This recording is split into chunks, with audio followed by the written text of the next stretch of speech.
समीचीन विकल्पों का सम्यक समाधान। सुनिए परम पूज्य श्रमण श्री सुप्रभ सागर जी महाराज के मुखार बिंद से। यूट्यूब चैनल सुप्रभ उबाच पर शुभाशीष परम पूज्य श्रमणाचार्य 108 विशुद्ध सागर जी महाराज, सानिध्य श्रमण सुप्रभ सागर जी महाराज, श्रमण प्रणत सागर जी महाराज, पूर्ण आर्जक श्री प्रकाश जैन, त्रिशला जैन, मुकेश जैन, ऋतु जैन, प्रबल जैन, मृदुल जैन, सादतगंज लखनऊ। ओम नमः सिद्धेभ्य। नमो नमः सत्तीर्थंकराय वीराय भव्याम्बुजभास्कराय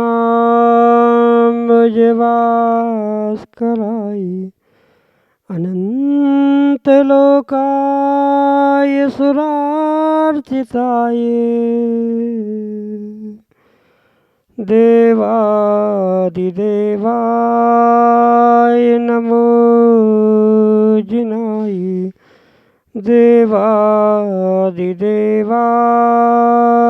नमो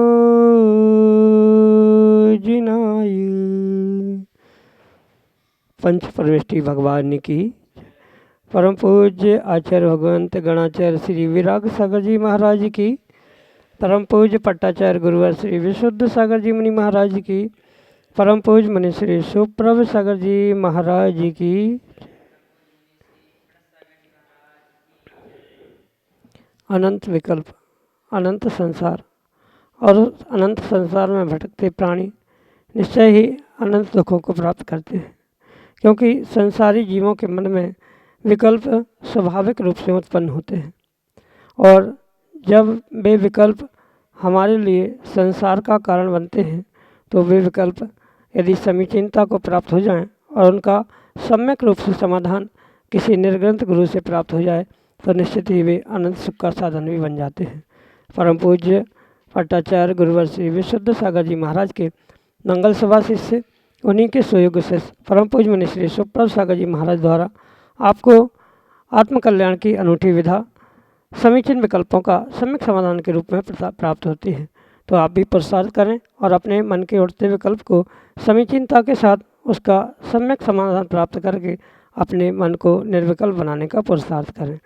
प्रारंभ करते हैं आज का सम्यक समाधान और आज के पहले विकल्प के लिए सदर नागपुर महाराष्ट्र से सुप्रिया जैन महाराज के चरणों में कोटि कोटि नमोस्तु निवेदित करते हुए अपना समीचीन प्रश्न रख रहे हैं कि महाराज श्री मनुष्य की सहनन क्षमता कितनी होनी चाहिए। हमारे समीचीन विकल्प का सम्यक समाधान करने की कृपा करें। नमोस्तु महाराज जी, नमोस्तु। ओम नमः सिद्धम। परम पूज्य आचार्य भगवान गुरुवर विशुद्ध सागर जी महाराज की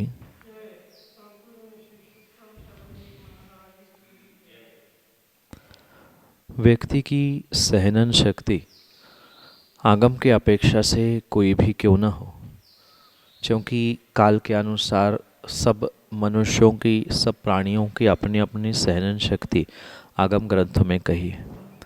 पर अगर हम सहन करने की शक्ति की अपेक्षा से कहें तो व्यक्ति को, मनुष्यों को अपनी शक्ति से अधिक सहन करने का अभ्यास करने की आवश्यकता, क्योंकि अच्छे बुरे दिनों में व्यक्ति की जितनी अधिक सहनन शक्ति होती है या जितना अधिक वह सहन शक्ति का परिचय देता है, उसके लिए भविष्य में उतना ही सुख समृद्धि का साधन या सुख समृद्धि का द्वार खुलते हुए देखने के लिए मिलता है।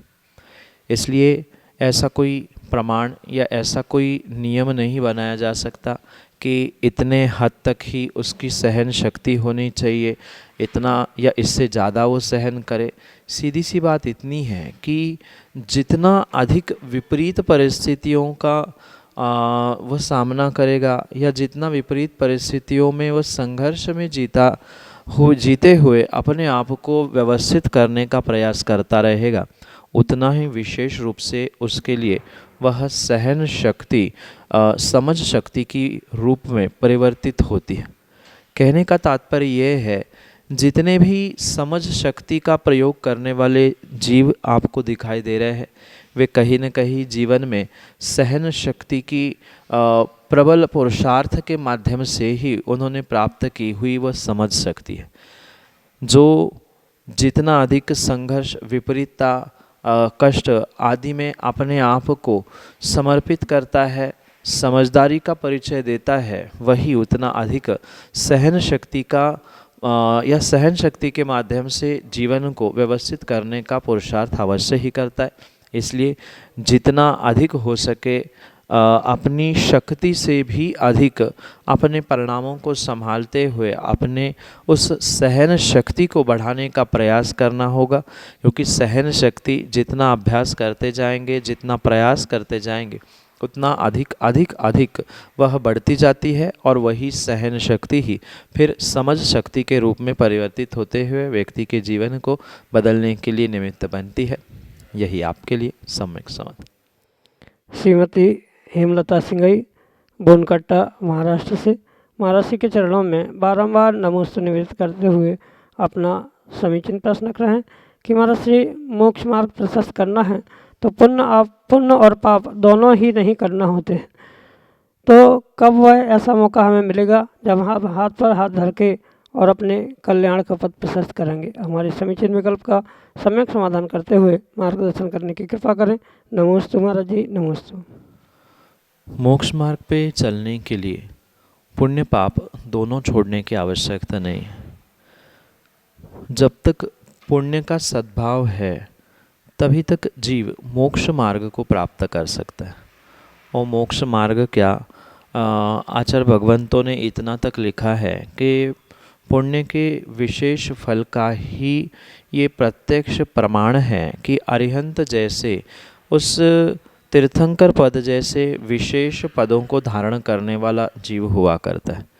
बिना पुण्य के उदय के सम्यक दर्शन प्राप्त नहीं होता, बिना पुण्य के उदय के कोई भी जीव मोक्ष मार्ग पर नहीं चल सकता। इसलिए पुण्य के निमित्त से ही जब मोक्ष मार्ग कहा है, और मोक्ष मार्ग में भी आगे बढ़ने के लिए, मोक्ष मार्ग प्राप्त तो पुण्य से हुआ, पर मोक्ष मार्ग में भी आगे बढ़ने के लिए व्यक्ति को पुण्य की तीव्रतम आवश्यकता होती है। पुण्य के अभाव में कभी भी वह गुणस्थान नहीं चढ़ सकता, आगे के कोई विशेष पुरुषार्थ, तपस्या, त्याग आदि को भी वह नहीं कर सकता। इसलिए ध्यान रखें कि मोक्ष मार्ग पर चलने के लिए, मोक्ष मार्ग पर हमेशा अग्रसर होते रहने के लिए व्यक्ति को पाप तो छोड़ना होगा, पर पुण्य नहीं छोड़ा जा सकता। चारित्र की परिभाषा भी आचार्य भगवंतों ने इसी प्रकार से की है कि असिहादो विनिवृत्ति सुहे पवित्ति जान चारितम, यानी अशुभ रूप जो प्रवृत्ति है उसे छोड़ते हुए शुभ प्रवृत्ति करना, यही एक देश चारित्र की परिभाषा है। चाहे सकल चारित्र हो, चाहे एक देश चारित्र हो, कुछ अंशों में पाप छोड़ते हुए पुण्य को करना, यही चारित्र की क्रियाओं को ग्रहण किया जाता है। मतलब अशुभ को छोड़ना यही पाप छोड़ना है और शुभ को प्राप्त करना यही पुण्य है। तो इसलिए सर्वथा पुण्य है नहीं है, अपेक्षा विशेष, अवस्था विशेष, ये सब कुछ समझते हुए पुण्य पाप ये कब क्या छोड़ना, ये बहुत विवेकपूर्वक समझने की आवश्यकता है। समस्या आज बहुत सारे जीवों के साथ यही हो रही है कि वो समझ नहीं पा रहे हैं कि कब क्या छोड़ना है। वे पुण्य पाप दोनों छोड़कर मोक्ष मार्ग पर चलने का प्रयास करते हैं और कहीं न कहीं दोनों छूटने से वे कहीं के ही नहीं बच रहे हैं। प्रारंभिक अवस्था में चाहे वह गृहस्थ हो, चाहे वह मोक्ष मार्गी हो, उनके लिए पूर्ण रूप से प्रारंभिक अवस्था में पहले पाप को छोड़ना होगा। फिर जैसे जैसे आगे 10वें गुणस्थान के आगे बढ़ा जाता है, फिर उस पुण्य में भी कटौती करते हुए या पुण्य को भी कम करते हुए पुण्य को भी वह 13वें 14वें गुणस्थान में समाप्त किया जाता है। पर तब तक पुण्य किसी भी प्रकार से हेय नहीं है, छोड़ा नहीं जा सकता है। अगर छोड़ने का भी प्रयास किया है तो वह व्यक्ति पाप छोड़ नहीं पाता है और पुण्य भी छोड़ बैठता है। ऐसे विषम परिस्थिति में वो कहीं का नहीं बच पाता। ये विवेक रखते हुए ही मोक्ष मार्ग पर चलने का या मोक्ष मार्ग तक पहुंचने का प्रयास करना होगा। अगर आप पहले ही पुण्य छोड़ देंगे तो फिर मोक्ष मार्ग पे कैसे चल पाएंगे, चारित्र कैसे धारण हो पाएगा। चारित्रधारी के दर्शन भी जब पुण्य से होते हैं, उनको आहार देना भी पुण्य के निमित्त से ही संभव कहा जाता है। फिर आहार लेने की स्थिति, हाथ पर हाथ धरे रहने की स्थिति बिना पुण्य के कैसे संभव हो सकती है। यही आपके लिए सम्यक समझ। लोधीखेड़ा मध्य प्रदेश से आरती पारस जैन, महाराज श्री के चरणों में बारंबार नमोस्तु निवेदित करते हुए अपना समीचीन प्रश्न रख रहे हैं कि महाराज श्री, जब भी हम कोई नियम लेते हैं और वह पूरा नहीं हो पाता है तो उसके लिए हमें क्या करना चाहिए? हमें समीचीन विकल्प का सम्यक समाधान करने की कृपा करें। नमोस्तु महाराज जी, नमोस्तु। कायदा तो यही है कि अगर आपने नियम लिया है तो उसे जी जान से भी अधिक मूल्यवान मानते हुए उसका पालन करना आवश्यक है। और मैं तो कहता आवश्यक नहीं, अनिवार्य है। जो नियम लेके हमेशा ही उसे तोड़ता है या उसमें कुछ शॉर्टकट अपनाना चाहता है, वह किसी भी प्रकार से जीवन के कोई भी कार्य में सफल हो ज़रूरी नहीं है। रही बात किन्हीं कारणों से, मतलब बहुत विषमता है, स्वास्थ्य प्रतिकूल होना या अन्य भी कई बार ऐसा होता है कि बहुत विषमता के कारण से नियम टूट जाता है। जब नियम टूट गया तो ये ना सोचे कि अब टूट ही गया तो हम छोड़ दें, पुनः उसको प्राप्त करने का प्रयास करें, पुनः उसमें दोष लग रहा है पुनः प्रयास करें। जितनी बार संभव हो उतनी बार उस उपस्थापना के माध्यम से वहाँ आप पूर्ण रूप से उन नियमों में स्थिर होने का, पक्का होने का प्रयास करें। और माना कि ऐसा होने पर, यानी लिए हुए नियमों में पुनः पुनः उपस्थित हो रहे हैं, पुनः टूट रहा है, पुनः प्रयास किया जा रहा है, तो ऐसी स्थिति में भी जो लगे हुए दोष है, पाप है, उनके लिए आपको गुरुजनों के पास पहुंचकर व्यक्तिगत रूप से प्रायश्चित लेने की आवश्यकता है। ऐसे सामूहिक रूप से कौन सा नियम क्यों टूटा, कैसे टूटा आदि का परिज्ञान ना होने के कारण से उसके विषय में पूर्ण रूप से प्रायश्चित देना संभव नहीं हो सकता। व्यक्तिगत रूप से गुरुजनों के पास पहुंचकर नियम क्यों लिया था, कब लिया था, किन कारणों से वह टूटा है आदि सब बातें चर्चा करते हुए ही उसके लिए प्रायश्चित लेकर उन दोषों का, उन पापों का प्रक्षालन करना होगा जो कि नियम टूटने के कारण से लगे हैं। यही आपके लिए सम्यक समाधान। अमरावती महाराष्ट्र से दीपा हर्षद वैद्य महाराज श्री के चरणों में बारंबार नमोस्तु निवेदित करते हुए अपना समीचीन प्रश्न रख रहे हैं कि महाराज श्री, आज बड़े बड़े मंदिरों का निर्माण कार्य हो रहा है, परंतु आज की युवा पीढ़ी शिक्षा के लिए या व्यापार के लिए विदेश चली जाती है, तो और जो वृद्ध लोग हैं वे मंदिर की व्यवस्था कर नहीं पाते, तो आगे ऐसी स्थिति में मंदिरों का क्या होगा? हमारे समीचीन विकल्प का सम्यक समाधान करने की कृपा करें। नमोस्तु महाराज जी, नमोस्तु। अगर यही सोचकर हमारे पूर्वजों ने मंदिर बनाए होते कि आने वाले समय में युवा पीढ़ी घर में, गांव में नहीं रहेगी या अन्य किसी प्रकार से मंदिरों की व्यवस्था नहीं होगी, तो शायद आज हमें ऐसे विशालकाय जिनेंद्र भगवान, उनकी प्रतिमा, मंदिर आदि के दर्शन करने का सौभाग्य प्राप्त नहीं होता। कहीं न कहीं ये सिचुएशन वर्तमान में बनती और बहुत हद तक बिगड़ते हुए भी देखने के लिए मिल रही है। मंदिर सूने पड़ रहे हैं, समाज के श्रावक के परिवार के बहुत सारे सदस्य बड़े बड़े शहरों में या विदेशों में भी जा रहे हैं, पर इसका अर्थ ये नहीं है कि आने वाले समय में कोई भी मंदिर को देखने वाला नहीं होगा, क्योंकि जब कुछ हद तक अतिरेक होता है तब व्यक्ति पुनः अपने घर की ओर, अपने स्थान की ओर लौटते हुए देखने के लिए मिलता है। मुझे विश्वास है आने वाले समय में कुछ ऐसी सिचुएशन पुनः बनेंगी जिस कारण से विदेशों में या नगर छोड़कर बाहर गए हुए वह युवा पुनः अपने नगर की ओर, पुनः अपने स्थान की ओर, पुनः अपने ग्राम की ओर लौटते हुए अवश्य ही मिलेंगे। और ये सोचकर हम मंदिर जाना या मंदिरों की व्यवस्था करना, मंदिर विराजमान करना छोड़ दे, ये भी किसी प्रकार से उचित नहीं है। जब जिसका जैसा पुण्य का उदय है वैसा ही उसका कार्य होगा।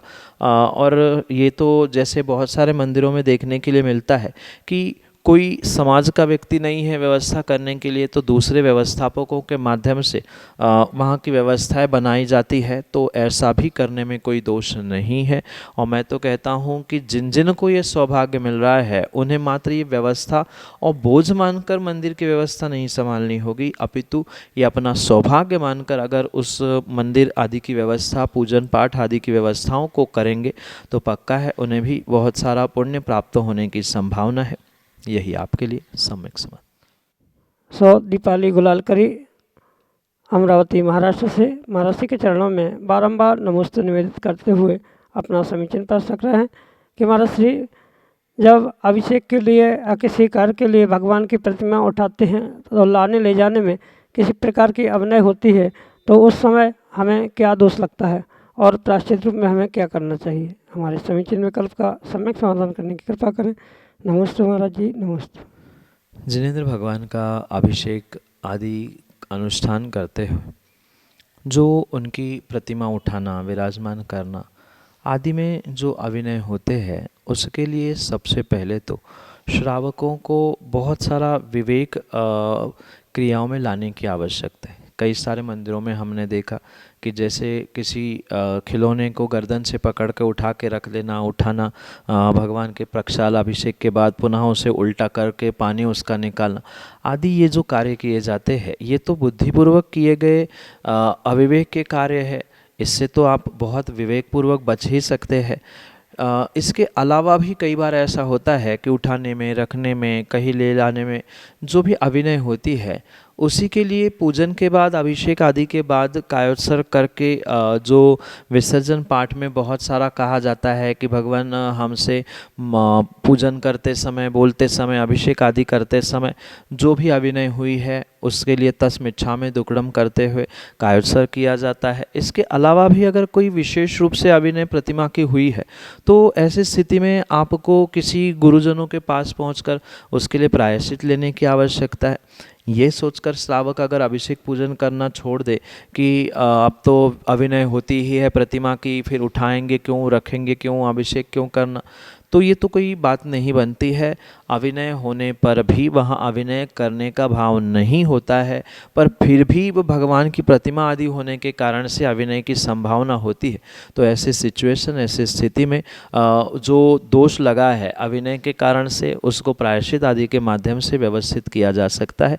या उसके अलावा भी जो कायोत्सर्ग करके पूजन अभिषेक में देखा जाता है वह भी उसके लिए प्रायश्चित है, पर उसके अलावा भी सामूहिक रूप से जो दोष लगा है उसको एकत्रित मतलब एक साथ महीने, 2 महीने, 6 महीने आदि के लिए प्रायश्चित लेकर गुरुजनों से ठीक किया जा सकता है। यही आपके लिए सम्यक समाधान।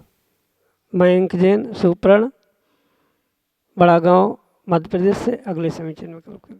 तो मुनि आजो के चरणों में बारंबार नमस्तु गुरुदेव, नमस्तु गुरुदेव, नमस्तु गुरुदेव। मेरा प्रश्न यह है कि मोह अगर किसी भी वस्तु या किसी भी स्थान पर अगर तीव्रता के साथ हो तो क्या वह उसको हम सभी पाप की उपमा दे सकते हैं? नमोस्तु महाराज जी, नमोस्तु। अति सर्वत्र वर्जित, अर्थात जहाँ भी कोई भी किसी प्रकार की अति है, तीव्रता है, वो तो अच्छी भी वस्तु क्यों ना हो पर वह घातक ही हुआ करती है। और फिर अगर तीव्र मोह की बात करें तो पहले ही तीव्रता और फिर मोह, या पहले ही मोह और फिर तीव्रता, ये तो डबल घातक यानी डबल डेंजरस कार्य हो गया। संसार में सबसे अधिक दुख का कारण या सबसे बड़ा दुख का कारण अगर कोई है तो आचार्यों ने मोह कहा है।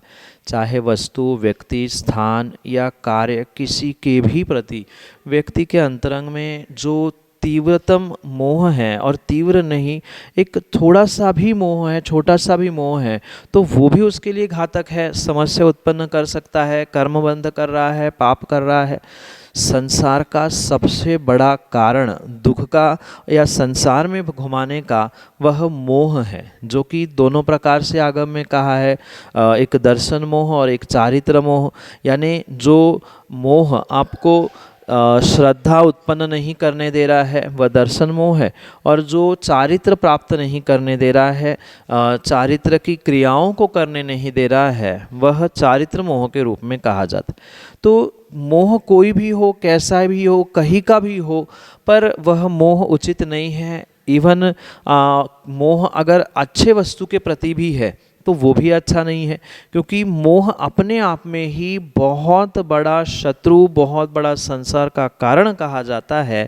इसलिए उससे बचना ही सर्वश्रेष्ठ होता है।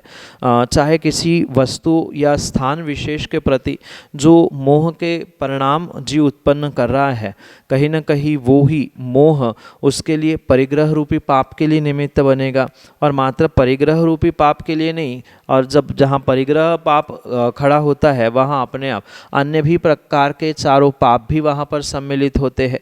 आज जितनी भी हिंसा, और आज नहीं भूत में भी आगम में ग्रंथों में लिखी है कि एकमात्र मथुरा के राग में लड़ाई हुई, किसी एक हाथी नर्तकी के राग में उसके मोह के प्रति राजाओं की लड़ाई हुई। आज भी हम देख रहे हैं जो देश में लड़ाई या विदेशों में चल रही है, विश्व युद्ध की कगार में खड़ा है। तो ये कहीं ना कहीं व्यक्ति के उन सत्ताधारियों के या देशवासियों के जो विशेष मोह की परिणति है इन्हीं के कारण से हो रहा है। तो मोह पूर्ण रूप से घातक है और उसकी तीव्रता तो अति घातक है, वह कई बार व्यक्ति के पुण्य को भी नष्ट कर देती है। इसलिए बहुत सोच समझकर व्यक्ति को किसी वस्तु के प्रति का मोह धीरे धीरे कम करने की आवश्यकता है। वस्तु, स्थान या व्यक्ति किसी के प्रति जितना विशेष मोह होगा उतना ही वह वस्तु और वस्तु के निमित्त से किया जाने वाला मोह व्यक्ति के लिए दीर्घ संसार में परिभ्रमण कराने के लिए निमित्त बनता है। यही आपके लिए सम्यक समाधान। समीचीन विकल्पों का सम्यक समाधान सुनिए परम पूज्य श्रमण श्री सुप्रभ सागर जी महाराज के मुखार बिंद से। YouTube चैनल सुप्रभ उबाच पर शुभाशीष परम पूज्य श्रमणाचार्य 108 विशुद्ध सागर जी महाराज, सानिध्य श्रमण सुप्रभ सागर जी महाराज, श्रमण प्रणत सागर जी महाराज, पूर्ण आर्जक श्री प्रकाश जैन, त्रिशला जैन, मुकेश जैन, ऋतु जैन, प्रबल जैन, मृदुल जैन, सादतगंज लखनऊ।